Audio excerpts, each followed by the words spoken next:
7 on UC 85. Open the public hearing. Kristen is back up in front of us.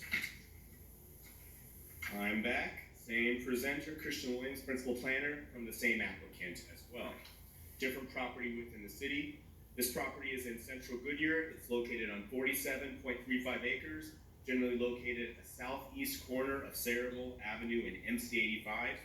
Property is currently zoned preliminary PAD within the Riverside Park PAD with an underlying land use of business park. Property is located right here. Zooming in a little closer, you can see that north of the site, there's other industrial uses as well as Elwood Logistics. That is actually north of MC 85 and the railroad line. To the west of the site is vacant property within Riverside Park that is preliminarily zoned for residential.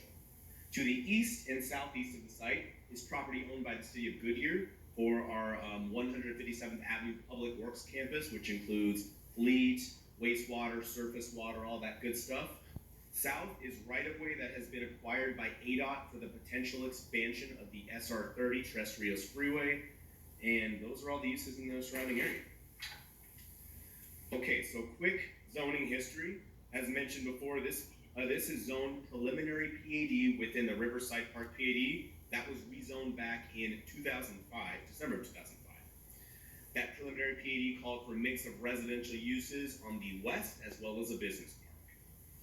As a note, the business park zoning within the preliminarily zoned Riverside Park PAD is equivalent to the city's I-1 zoning district with additional design standards to make it feel more like a business park. So, in 2019, the city purchased a part of the property and rezoned it for the expansion of the surface water treatment plant. In May of 2020, in June of 2020, the areas on the west side were rezoned to I-2 as part of the Goodyear 82 site, and also around that time, ADOT purchased right-of-way for the future SR30, which you can see in red on the screen. So the remainder of that site is now being requested to be rezoned to I-1 light industrial with a PAD overlay.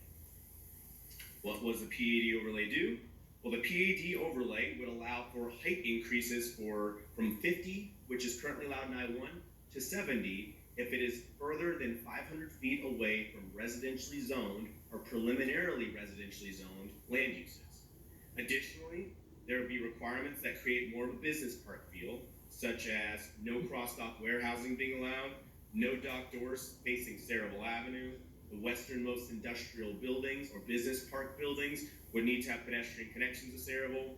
30-foot landscape strip on the south, which is presumably along the future SR30. Minimum of 1 outdoor shaded employee break area for each building that exceeds 50,000 square feet. Building color schemes, materials, and colors being architecturally cohesive throughout the property. And buildings including bold colors, not just grays or blues or blacks or gray blue blacks, but natural desert colors with vibrant colors. This is an example of one of the proposed buildings that the applicant might develop on the site. A little bit more about the site since we've talked about height and things of that nature. This is the freeway proposed right-of-way take line. So again, there are areas within the freeway take line that are still zoned today. If the freeway for some chance did not happen, the underlying zoning is still there. So just want to make you aware of that. So that proposed site is right here. There is that preliminarily zoned residential property 64 lot. For a little bit more context on the area, in case y'all haven't driven on the dirt roads down there, power line corridor, massive WAPA lines.